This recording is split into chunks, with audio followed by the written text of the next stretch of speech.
What's up, guys? I know it's not technically a Halloween anymore, but I promised to get this video out, and I've been working really hard at this stuff, so here it is, my review for the 2018 Halloween.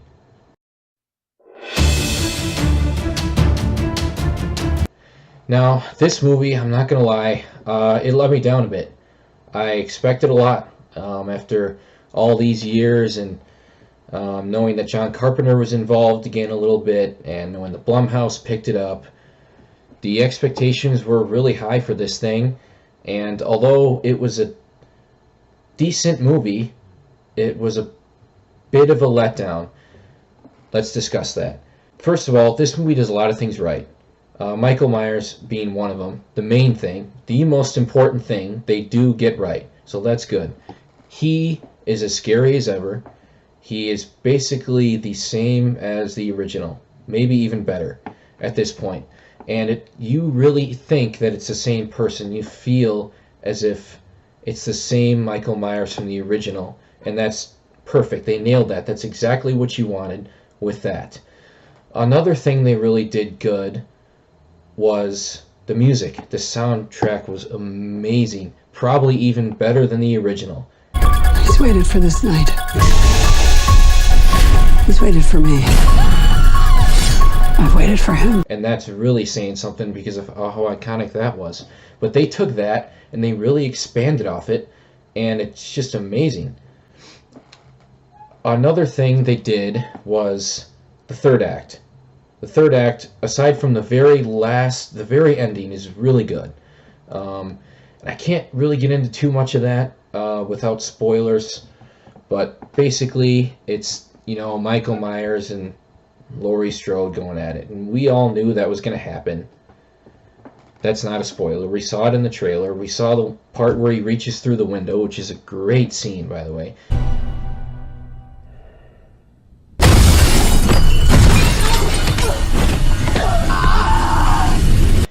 Basically, everything from that part on up until just about the last couple minutes of the movie is really good. There is also one really good kill in here. And yeah, only one. The rest of them were mediocre letdowns. And there weren't as many as I expected. Being this is 2018, it was fairly tame. There was not that much gore either, except for maybe just this one kill that I can think of.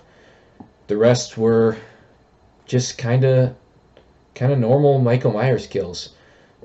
Don't get me wrong, there's more gore than the original, for sure. But it's still probably not quite as much as most people expected, and that's not necessarily a negative. I'm just kind of throwing things out there. That's probably more in the mixed category. So, let's see. Jamie Lee Curtis is great.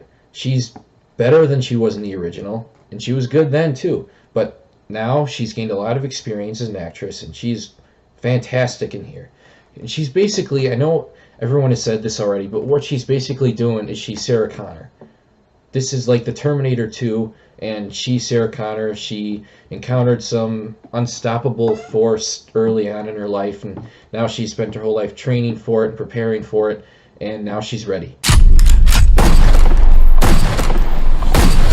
That was a really cool way to take this movie, and I did not expect it until I saw the trailer, and I'm like, I like it. I like what they're doing with that.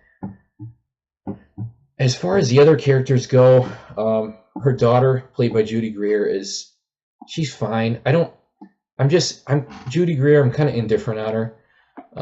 For most of the movie, she's just really positive and melodramatic and just totally oblivious to everything that's going on.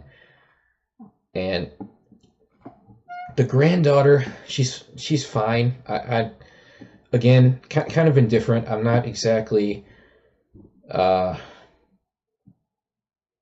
assuming she survives this one, I'm not exactly looking forward to her being in more of some of the sequels, but I'm also not dreading it either. It's just kind of, okay, sure, I'm fine with it. The new Doctor, I got to talk about the new Doctor. He is not good. Really, really not good.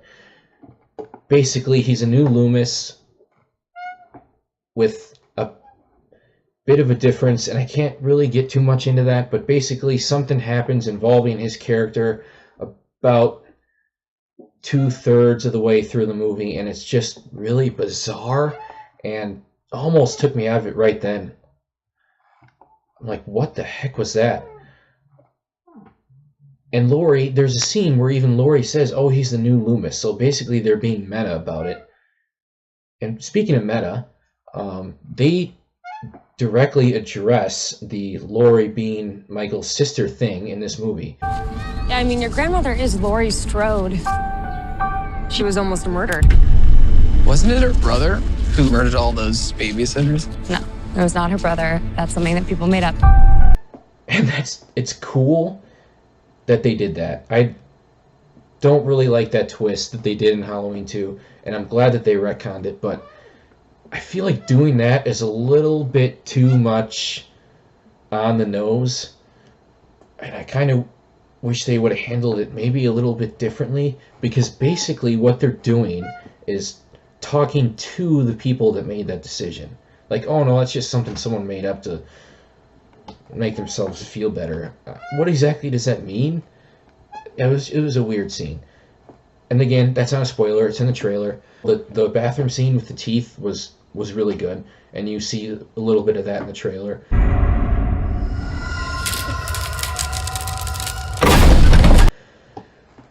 The two characters that we start the movie off with, the bloggers, or I guess, no, they're investigative journalists, but they're also podcasters. Which one is it?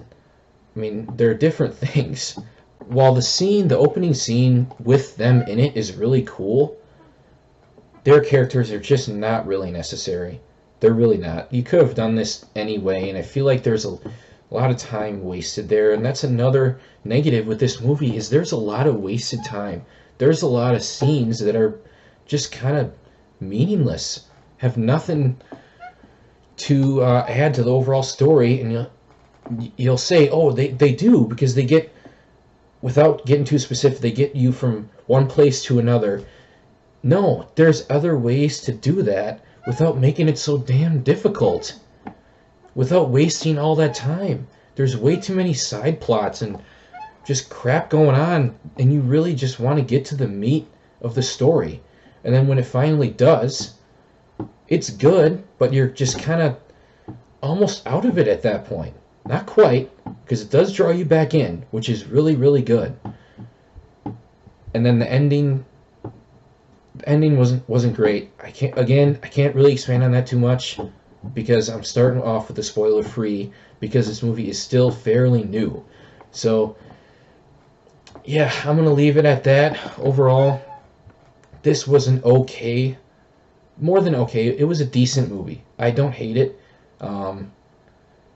I wouldn't even say dislike it. It was just very, very, it was a letdown. It really was.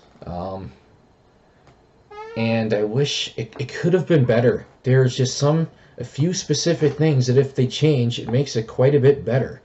So overall, I'm going to give this movie, Halloween 2018, 6.5 out of 10. Alright, that was a spoiler free. I'm going to go into spoilers now, because this is late enough where there's not really a point in doing two separate videos. So I'm just going to tell you guys right now that I'm getting into spoilers, and here we go. So the biggest problem I have with this is the doctor twist. That was so stupid. I don't understand what they were going for there, because basically what happens is the doctor is with the cop. New Loomis is with like the main cop in the movie, and they see Michael Myers in the street, and the cop just runs him right over, which is cool. That's exactly what a normal human would do if they see Michael Myers. They get out, and the doctor goes to Michael, and he says, he's dead. And you're like, no, so what the heck is going on here? Obviously Michael isn't dead. So then the doctor pulls out like this pen that's got like a freaking knife in it, and he stabs the cop like 5 or 6 times. And I'm sitting there, I'm like, what is this? Where are they going here? I don't. And then he says something along the lines of, oh, I just wanted to know what it feels like. What? And then, oh my God, this is maybe the worst part of this whole scene. He puts on the Michael Myers mask. What the hell? And for a second, for a split second, and if this happened, I probably would have left the theater. For a split second, I thought that the doctor was going to become the new Michael Myers of the movie. Because I had heard about some weird twist that pissed people off in this movie. And I thought that was it for a second. Like, no fucking way. Because the twist is already bad enough. That would have been fucking worse, man. That would have been way worse. And it would have... This almost took me out of it as it is. This would have took me completely out of it. Oh, man. Thank God Michael comes to and kills that guy. He just freaking stomps on his head, and his head explodes like a watermelon. Even my cousin, who was sitting next to me in the movie, is like, do you think they used a watermelon for the prop, for the effects? I'm like, maybe. I mean, that kind of makes sense, because that is what it looked like. I don't really think that a person can just step on someone's head and completely blow it open like that with just a regular shoe. I feel like you'd need at least like a boulder or something, but that's really beside the point. It was a cool kill nonetheless. But the problem with that is it ends the little doctor side plot right there. It's over. So he kills the cop real quick, like turns evil, and then Michael kills him like 30 seconds later. Literally. And I just... Why? Why do that? There's no reason to do that. It made no sense. They're trying to subvert expectations and be too edgy, which is something a lot of movies do these days. Being different and subverting expectations is not always a good thing. You have to do it right. And in this case, that did not happen. Well, I'll move on from that. I feel like I ranted about that enough. But that takes me right to this scene with the cops sitting in their car talking for a good minute and a half, maybe even 2 minutes, talking about what kind of sandwiches this guy likes. And he's like, oh, this, I can't even remember what the hell it was called, like a Bayou sandwich or something, but he's like, oh, it's not about the ingredients, it's about the bread. All right. And then he tells the other guy, God, this was so stupid. He tells the other guy, he's like, I had them make you a special peanut butter and jelly Bayou sandwich just for you. And the guy's like, oh, no, thanks. I got my brownie and chocolate pudding. And then the other cop's like, oh, well, what? You packed your own lunch? That's like what a 5-year-old would pack. Just such a dumb, weird scene that really is so distracting. It doesn't make any sense. Humor can work in horror movies, and it can work in Halloween movies. For example, the little kid that was being babysat by the granddaughter's friend. I'm sorry, I don't really remember the names that well, because they're just not very memorable. I've seen this movie once, and it was over a week ago now. Yeah, or actually, no, it was a week ago from today. So anyway, her friend was babysitting this kid, and this kid is hilarious. When he was like clipping his toenails and stuff, like, man, I like this kid. He's cool, and I hope he doesn't die. And for a second, I thought he was going to, which would have sucked. That would have been sad as hell. But no, some of his humor works, but some of it doesn't. Like, he's cracking jokes when the babysitter's getting killed by Michael Myers, and he's swearing and acting like it. Like, come on, why are you doing that? This kid would not be cracking jokes in that situation. He'd be scared out of his fucking mind. And maybe that's just his way of reacting to the situation because he doesn't know how to handle it. I don't know. It just does not seem at all realistic to me. Speaking of hoping that people don't die, there is a scene where Michael, after he kills this lady, and basically has this little like video game almost upgrade little sequence where he gets a hammer from a garage and then he just bashes this lady's head in, which I got to admit, that was a pretty brutal kill, especially compared to the original Halloween. But anyway, Michael bashes this lady's head in, and the only reason he's doing this is so he can take the kitchen knife from her kitchen so he can have his kitchen knife that he always likes to use. And right after this, he walks by a baby. You hear a baby crying and you see Michael walking by and you're like, oh my God, don't do this. There's no way they're going to do this, right? But you believe that it could happen because Michael Myers is so evil. Like I said, he has no empathy at all. No sense of right versus wrong. And he just kills to kill. And when he walks by that baby, you're like, oh, please don't do it. This will be really bad. You can't kill a baby. And thank God they don't. Michael doesn't kill the baby, which is really good. Because if he did, I probably would have left. You can't do that. I mean, what do you think this is, Mad Max? I don't know exactly why Michael chose not to kill the baby. Because the way he thinks is there's no difference. Just anything that walks, kill it. But I'm glad he didn't, so there's that. In my spoiler-free portion, I talked about this kill that was really good, and that was the kill of, again, I cannot remember the dude's name, but he was the granddaughter's boyfriend's friend, just some creepy dude that always hangs around them, and he was being a nice guy, helping out the granddaughter. God, this is awful. I just keep referring to them. The only people whose names I know are Laurie and I think her daughter's name's Karen. But that's a problem with these movies, is that if someone is really memorable, you're going to remember their name. This guy, he's being nice, and then all of a sudden he starts to like flirt with the granddaughter, and dude, literally, her and her boyfriend just broke up. And I have to go back to that part real quick. That scene is really stupid and really dramatic and really poorly acted. Basically, this boyfriend is put up to be like some super cool guy, and he's getting along really well with Karen's husband, and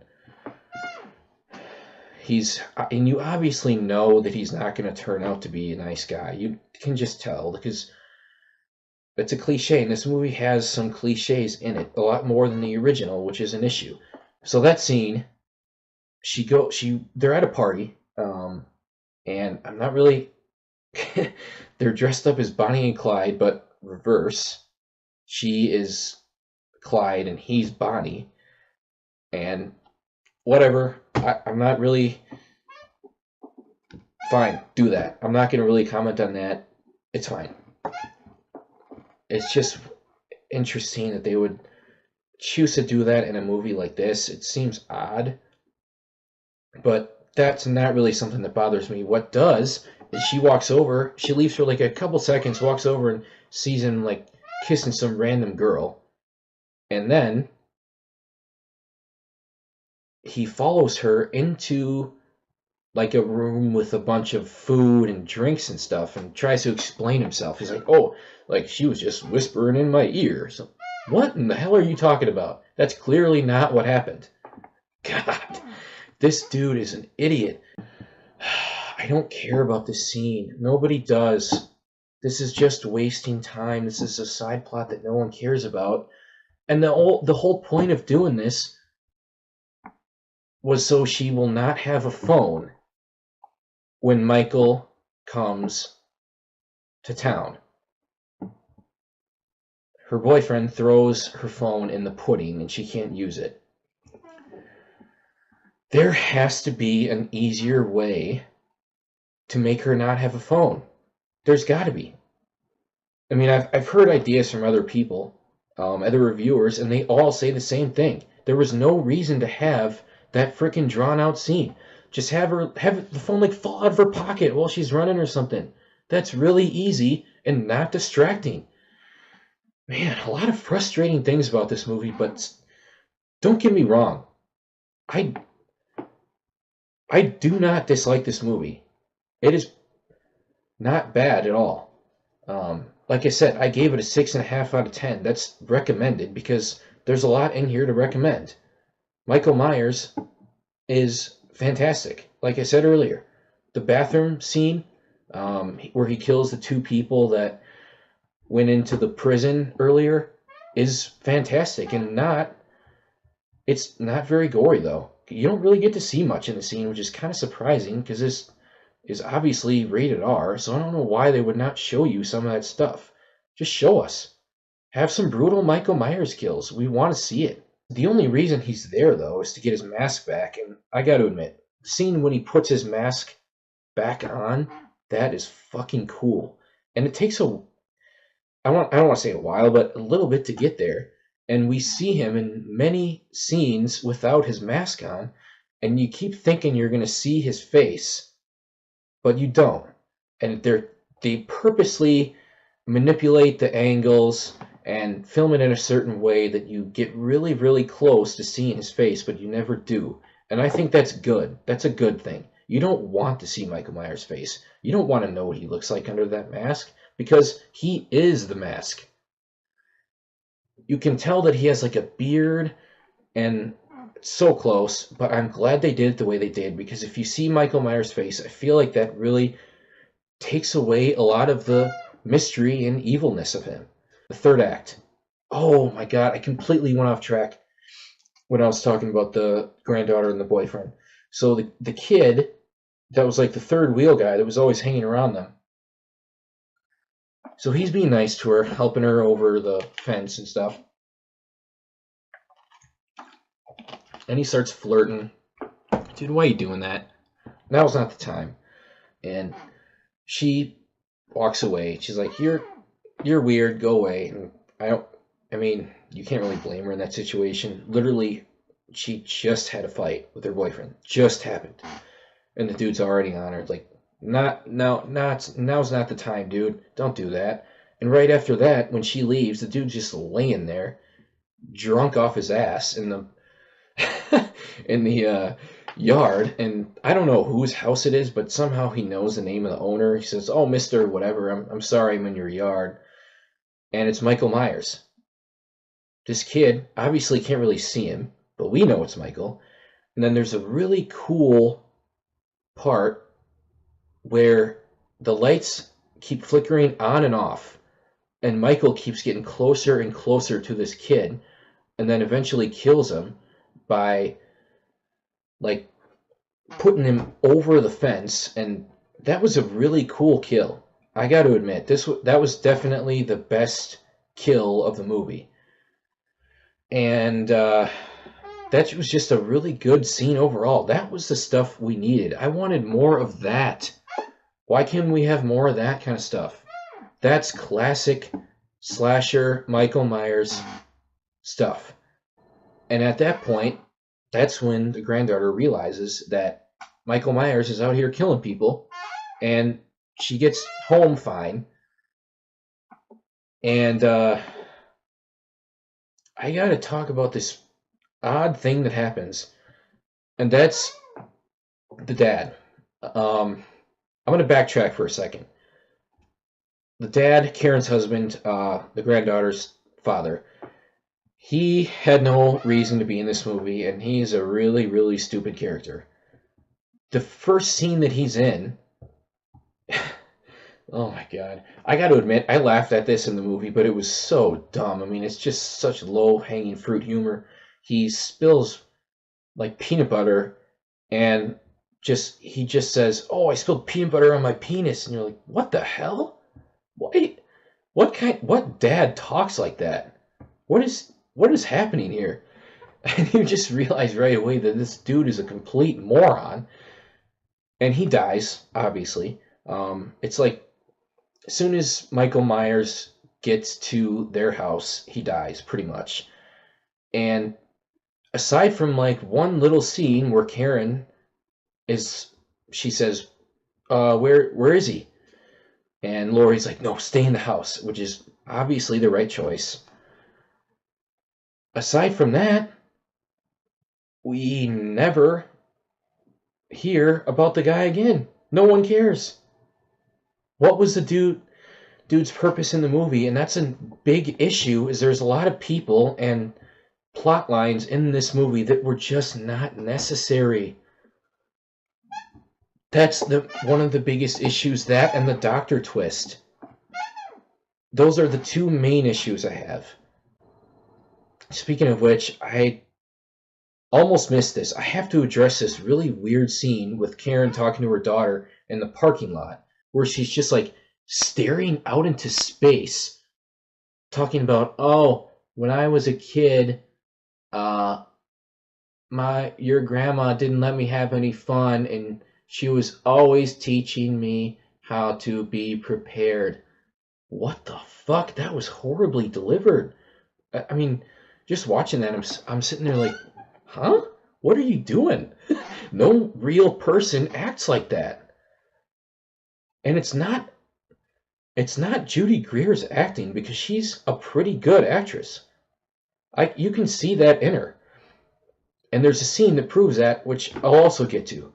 Man, this is going on for a long time. I got a lot of stuff to say about this movie.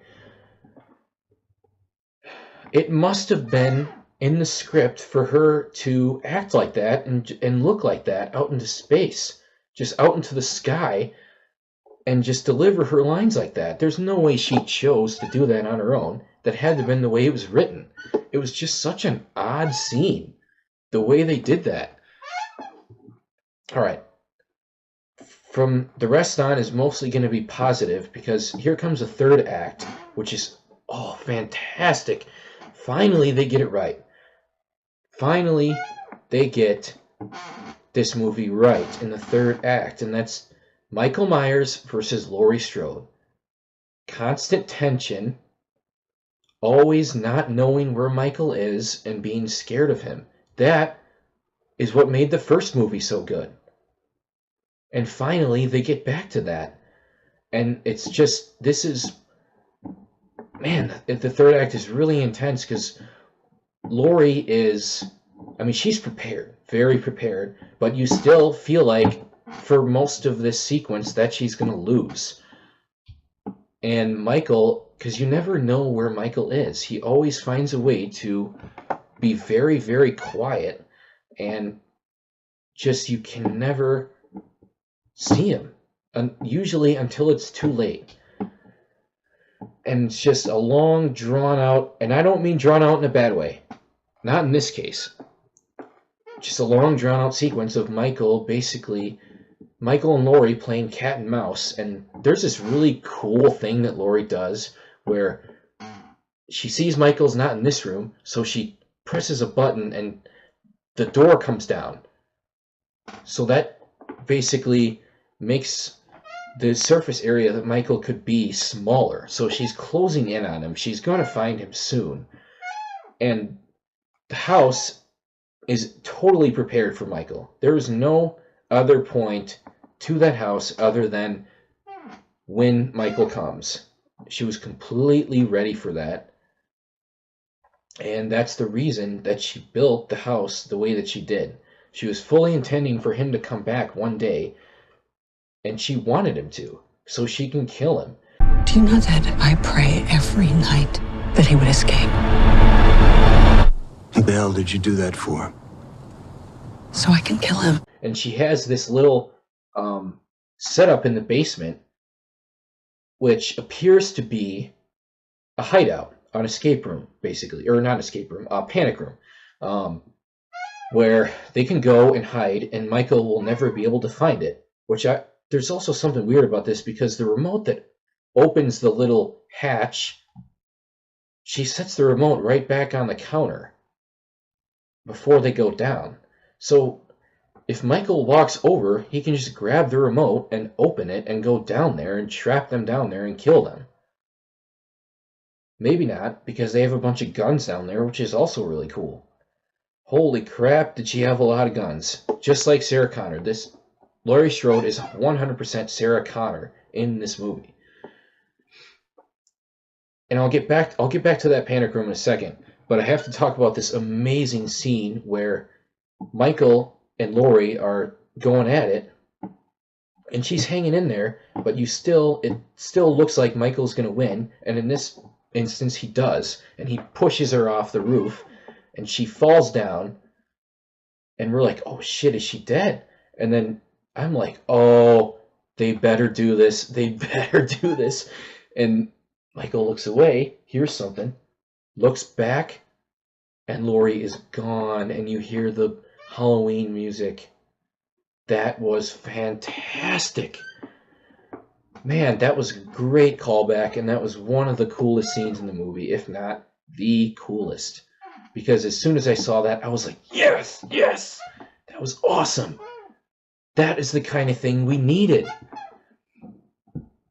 So, we come to find out that the panic room is actually a trap for Michael Myers. First, I got to talk about, I kind of teased this earlier, but this amazing scene from Judy Greer where she's got the gun pointed. Laurie's not down there. It's her and her granddaughter. She's got the gun pointed up, and Michael originally stopped. He got it open, and he moved away from the door. He wasn't going to go down. And when Karen, I really hope that is her name, because that's what I've said at least like 5 times in this video. Karen starts that complaining and freaking out like she can't do it. And then Michael hears that, and he's like, oh, okay, I'm good. Michael starts coming down. He gets in the doorway, and she fucking blasts him. That was amazing. Because at first I'm like, no, come on, what? And then she redeems herself. That was great. And you totally understand why Michael fell for it too. Even though he's a pretty smart guy. Because it was really believable. I believed it, and that shows that Judy Greer is a good actress. She was just not given much to do in this movie aside from that. So that scene was fucking great. She blasts him. He doesn't die. So somehow they get Michael Myers downstairs, and Michael falls all the way downstairs, and it looks like they're getting out, and then he grabs Judy Greer's leg, and we're like, oh shit, he might get her. And part of me wishes that he did, because another problem I have with this movie is it felt like there weren't really any real stakes here. I felt like one of the 3, either Laurie or the daughter or the granddaughter, had to die to add real stakes, and I thought that Karen, Judy Greer, was going to die there, and that would have worked. That would have been good, but she doesn't, because the granddaughter stabs Michael in the hand, and they all get away, close the gate. So this is when we realize that it's a trap. We're like, oh, that actually makes a lot of sense. Makes a ton of sense. And she just throws a match down there. Was it a match? I think it was a match. I'm sorry. The main point is she lights the whole house up. She has a bunch of settings in the house that, as soon as that cage closes, just they all go off flames and the whole house gets on fire, and Michael presumably gets burned alive, and it's finally the end of Michael Myers. But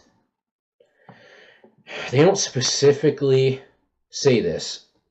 Michael's alive. We all know it. And apparently after the credits, you can hear Michael breathing. It's not an actual after credit scene, but you can just hear Michael breathing, which is cool. I think it was cool that they did that. I didn't stay because I knew that was the only thing that happened. And you can tell, even without that, that Michael probably survives. They really leave it open. And I don't mind that Michael survives. Not at all. But just don't try to fake us out like that. It's such a cliche, especially for a horror movie. Don't try to fake us out. I don't know why you're doing it that way. Just either kill him for real or don't. Because they think he's going to die, so they walk away before they actually see him die. Oh, man.